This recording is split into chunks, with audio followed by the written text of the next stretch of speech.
Women Taking the Lead, episode 23. You see, when you have clarity, when you're clear on what's most important in your current season, then guess what comes next? Confidence. And that's something that we all need an extra dose of, right? Hello, my name is Jody Flynn and welcome to Women Taking the Lead, where we are all about creating blasts of inspiration to help you overcome self-doubt so you can lead with confidence, integrity, and a sense of humor. This episode is sponsored by Luma Coaching. Want some support to get your dreams off the ground? Go to womentakingthelead.com/coaching to sign up for a consultation with me. Now, your future awaits, so let's get started. Welcome to Women Taking the Lead podcast, and I'm your host, Jody Flynn. I'm excited to be bringing you the male perspective today. This podcast isn't just about women helping women. It's my philosophy that it's going to take both genders working together to promote women, to cause change, and bring about more equality and appreciation of women as leaders. We can gain a lot of insights from men. So from time to time, I'm going to be interviewing men who work with women around their leadership development. And as our guest today, we have Joel Boggess, who is half of the broadcast team behind the creation, development, and explosive growth of the relaunch show, who just had their 1-year anniversary in the beginning of May. And when the relaunch show launched, within 12 days of the podcast's initial blast off, it soared up the iTunes chart to nail #1 in business, #1 in education, and #1 in health. Joel is also a best-selling author, a seasoned media pro, and an expert in helping authors, podcasters, and content creators become known in their niche. He's originally from San Antonio, Texas, and he earned his undergraduate degree from Texas Tech and his MBA and Master's in Counseling from Amberton University. His latest book, Finding Your Voice, hit the #1 spot on Amazon in 3 categories: success, self-esteem, and happiness, on the same day, in the same hour. Joel, thank you so much for coming on Women Taking the Lead today. Tell us a little bit more about you so everyone has a good sense of who they're listening to right now. Jody, thank you so much for inviting me on this show. This is such an honor for me, so thank you. Yeah, you're welcome. You know, I love what you're doing, by the way. Just side note, if you don't mind. Is that okay? No, go for it. Yeah, I love what you're doing with this show and with your coaching and how you're, being the sounding board and the person that is just guiding women to elevated roles of leadership in their own life, in their family, and then also in the world of business. Your show is a tremendous resource. So great job.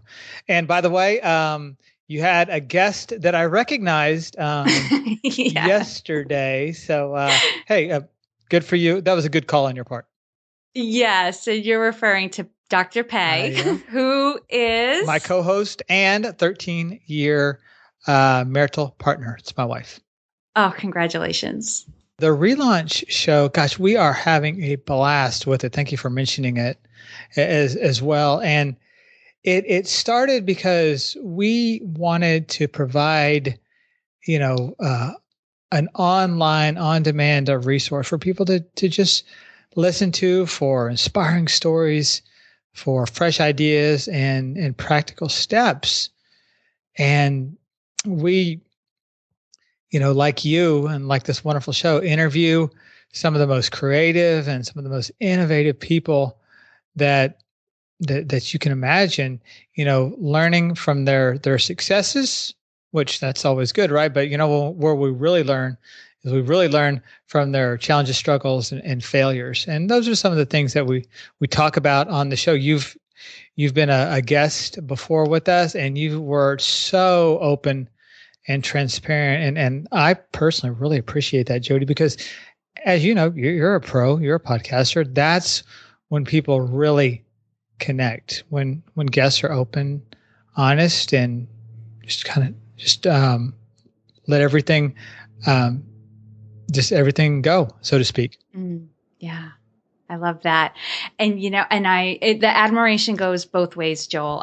Like I was telling you, I've been a fan of your show. I've watched you interact with the people in your community, which is largely made up of women. And you're so giving, so generous, and so supportive that I knew I needed to have you on this show. But one of my first questions is, I'm going to turn the tables a little bit. So to start off with, I'm interested in hearing a story from you about a woman who has impacted you as a leader. Could you share a story with us about that? Sure, absolutely. Two women come to mind immediately. Patsy Claremont, she comes to mind. She is one of the original Women of Faith speakers, and she was amazing when we spoke. And then I had her on a show a few years ago, and then we were able to meet in person, and it was so empowering to hear her talk about how she was able to battle back from being curled up underneath her covers, afraid to get out of bed, afraid to leave the house, afraid of doing anything. And she heard a voice of God. She didn't audibly hear it, but she heard it in her mind and in her heart that, you know what, it's time to get up and make your bed. And literally, that's exactly what she did. She got up and she made her bed. And then she went outside that bedroom door, later outside of her house, and then she started to prepare her figurative bed, so to speak, and would also, arrange the sheets and the covers and the pillows in a way that would add value to her husband, her kids, her grandkids, and the world at large, which is exactly what she's doing right now with her books, with her art classes, and just so many wonderful things that she does. Patsy Claremont, that would be the first woman that comes to mind. And who's the second? The second is Mel Robbins. Now, Mel Robbins, she used to be a contributor and a writer for Success Magazine. Very, very heavy hitter. She is the exact opposite of the picture that you painted in your mind when I was describing Patsy Claremont. Now, she is an attorney by training, by academic standards, but she is a cut to the chase, no BS lady when it comes to getting to the heart of the matter, getting to the truth, and then weaving through the challenges, obstacles, and hurdles that might be standing in the way between you, where you are today, and where you want to go. And I'll recommend her book real quick. Is that okay with you? Yeah, absolutely. Sure. Stop Saying You're Fine. Oh, I think I've heard of that book. It's a phenomenal book. I highly recommend reading it or rereading it, because I've been through it, probably three or four times. It's probably been one of the most powerful books that I've read. I can definitely see the influence that Patsy has on you, or at least why you resonate so well with her, because I see her in the work that you do as well is very similar, of taking care of people, providing support and guidance. What have you taken away from Mel in your leadership? Sure, that's a great question. I think from Mel, it's been that you need to really focus on what it is that you want and put together a plan so that you can get there. And there will be challenges, there will be obstacles. She can practically guarantee it. However, if you get past the cocktail conversation of, oh, I'm doing fine. Oh, the family's fine. Oh, the job is fine. If you can get past that cocktail level of conversation and really focus on, okay, well, what is it that I want? What's going to enhance my experience with my husband, my significant other, with my career, in the relationships that I have with my family? If you can really get clear on what's going to add value to that, then you can move forward confidently, assuring that, yeah, there'll be bumps, but if it's something that you are totally focused on, you can get there. That's a great segue into our next question, because given that you've had so many interactions with women, you're coaching them. I see some of the questions that people post in your community, and you're so great with the answers. So you've probably, seen a lot of trends. Is what you were talking about right there, lack of focus, is that something that you see holding women back, or just people in general? Or is there something specific to the women in your community that you see holding them back? Shoot, Yeah. women, me too. Right. I don't think that is a gender specific challenge for people to have, is lack of focus. And sure, it's part of the human condition, right? I mean, it's easy to get distracted and to want to chase or go after the neatest, latest, and greatest thing. And I challenge that. I'm challenged by that, rather, in my daily life, in my personal life, and in my professional life. And I saw a hilarious cartoon sketched in the newspaper the other day.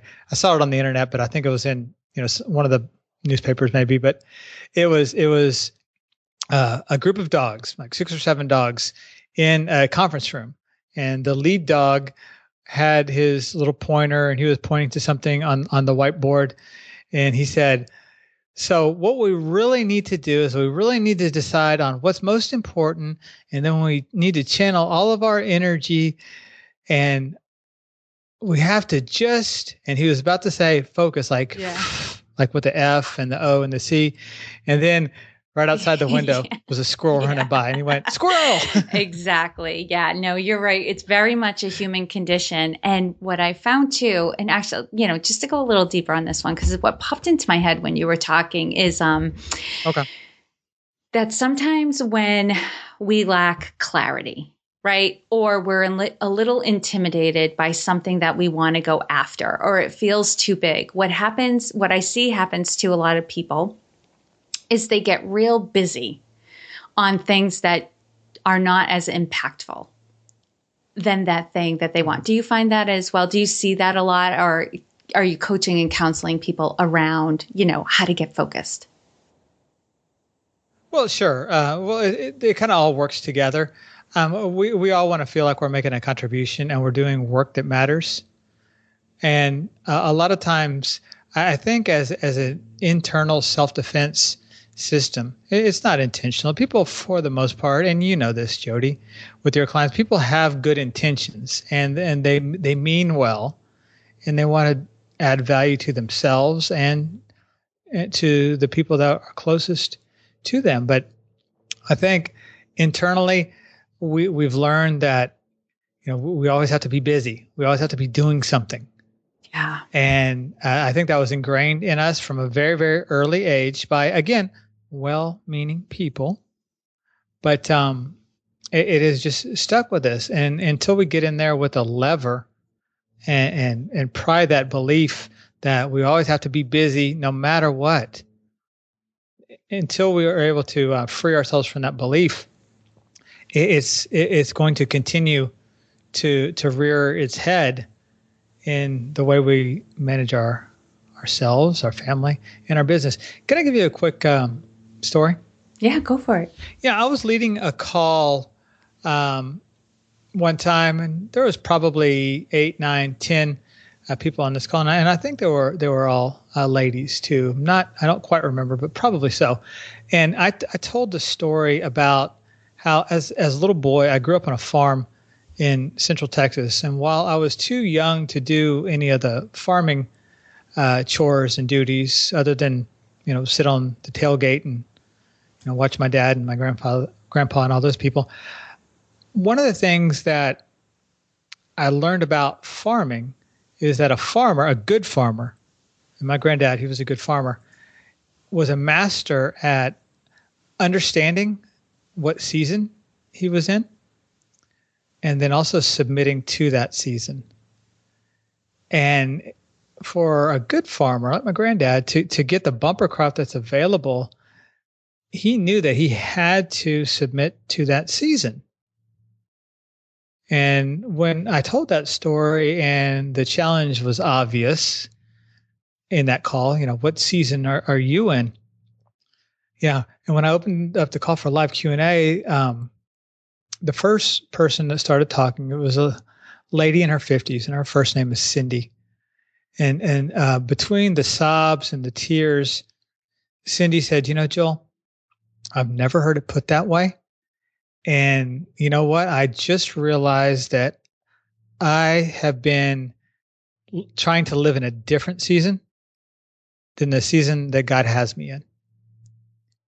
You see, God had this figured out already. He gave us a season for planting, a season for nourishing, a season for harvesting, and also a season for resting. And Cindy, doing the best she could with what she understood, wasn't surrendering to her season, which was a season of rest and recovery. She was recovering from cancer. She was doing what teachers and pastors and leaders and parents told her all along. Be a good soldier, move forward anyhow, and ignore or just step aside from these other things that are kind of showing up in your season. And I tell that story not because they were trying to do an injustice to Cindy. Of course they weren't. They loved her. But to really get the most and to be clear and to stay focused, you have to submit to your season. The season that God currently has you in may not be the season that you're in tomorrow. And it's probably different than the season that you were in yesterday, but know where you are right now and then lean into it. Lean into it as quickly as you can. I love that story, Joel. And while you were telling it, that was the thought that I had. And I don't think this is just women who experience this, because I'm sure there are men out there, but in the conversations that I've had, not in terms of the season, but generally just in what was the right thing for them to do at that time to help move them forward.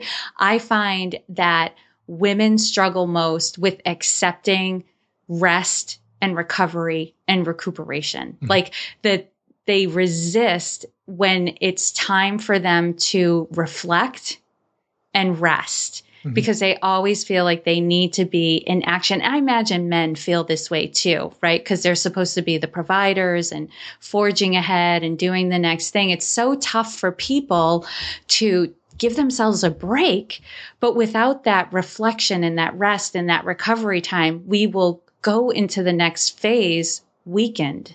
Well, what we'll do is we'll enter the next phase completely unprepared. Right. So if we're talking about focus, you said the magic word earlier. You said clarity. You see, when you have clarity, when you're clear on what's most important in your current season, then guess what comes next? Confidence. And that's something that we all need an extra dose of, right? You are absolutely right. When you know exactly what you want to do and how it's going to be done, you just forge ahead. Absolutely. Like, it's only when you're unsure or confused or you're saying, I don't know, that you hesitate. Like that one of the ladies in our fan club, Jody, her first name is Donna. Donna didn't know how to write a book, never written a book before. But once she got clear, she and I had a kind of a one-on-one phone call, a couple of them. And once she got clear that, you know what, Joel, I'm going to write this book. Not only did she start writing almost immediately, but she's her own illustrator.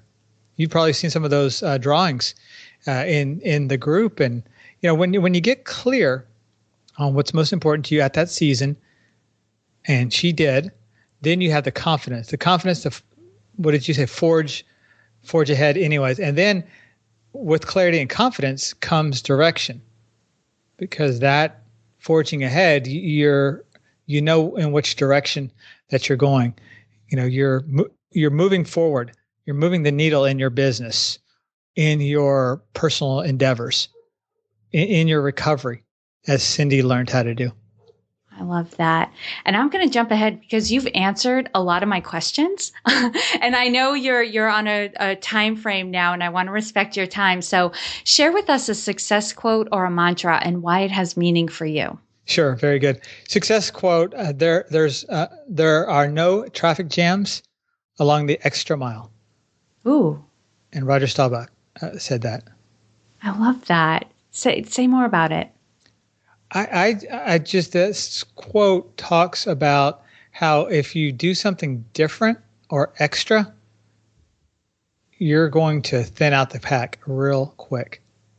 You see, there's no competition to be in a category of many, but if you want to be in a category of one, then you've got to go that extra mile. Do something different, better, some kind of differentiator in there. And that'll put you in a category of one. And for today's entrepreneur, and for your clients and for your listeners, Jody, being in a category of one, being known in your niche as the go-to gal, the go-to guy, there's no substitute for it, definitely. And there's also no reason not to be known in your niche as a category of one, because we have all the tools, and a lot of them are free. Yeah. And I was just thinking it applies to the office environment too. I think back to the my corporate career. That was key for me, was differentiating myself. So even for it's what it's called now today, the intrapreneur. So the people who have the entrepreneurial spirit within organizations, they definitely are ones to work to differentiate themselves and bring forth new, fresh, different, great ideas. So thank you for that, Joel. And before we let you go, how can we connect with you? Because you're so awesome. People are going to want to know where they can find you and how they can experience the work that you do. Sure. Best place to go, relaunchshow.com.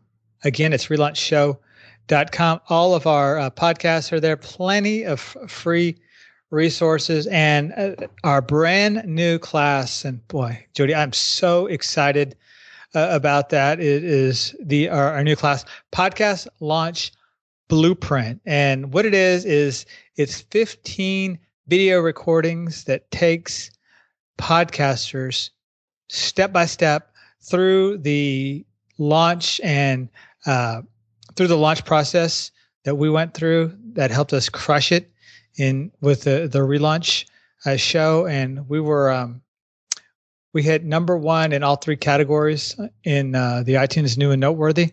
And then after our launch and after that honeymoon was over, the New and Noteworthy period, we actually grew and grew and grew our audience. I take people through that process and give them some solid content. We actually grew our audience about 10, 11, maybe 12-fold since that very first broadcast month. Wow. The first broadcast month was, I think, about 7,000, and our highest month to date has been 93,000. So that's amazing. Congratulations. Thanks. We're thrilled about the relaunch show. Thank you so much for having me on, and thank you for helping me do that, because you have helped sharing and promoting and just being a good friend and a mastermind member.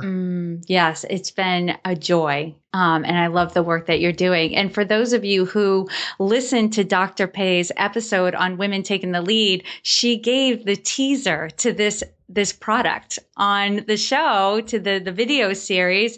And now, Joel, you're here doing the big reveal. So that's a lot of fun for us. And for those listening, you can find all the links and resources shared on this episode at womentakingthelead.com, or you can use the short link, which is womentl.com. And Joel, thank you so much for sharing your wisdom with us today. We're all better for having met you. Have a wonderful day, Jody. God bless. Thank you. Thank you for joining me on Women Taking the Lead. Were you inspired to take some action today, but maybe don't know where to start? Or maybe you have so many great ideas you can't decide where to focus your attention. Don't let stress or overwhelm stop you from having the career, the business, or the life you want to live. Head over to womentakingthelead.com/coaching or use the short link womentl.com/coaching to sign up for a consultation with me. And to strengthen you on your leadership journey, I'd like to send you off with a quote from Marianne Williamson, so here goes. Our deepest fear is not that we are inadequate. Our deepest fear is that we are powerful beyond measure. It is our light, not our darkness, that most frightens us. We ask ourselves, who am I to be brilliant, gorgeous, talented, fabulous? Actually, who are you not to be? You are a child of God. Your playing small does not serve the world. There is nothing enlightened about shrinking so that other people won't feel insecure around you. We are all meant to shine as children do. We were born to make manifest the glory of God that is within us. It's not just in some of us, it's in everyone. And as we let our own light shine, we unconsciously give other people permission to do the same. As we are liberated from our own fear, our presence automatically liberates others. Again, thank you for joining me, and here's to your success.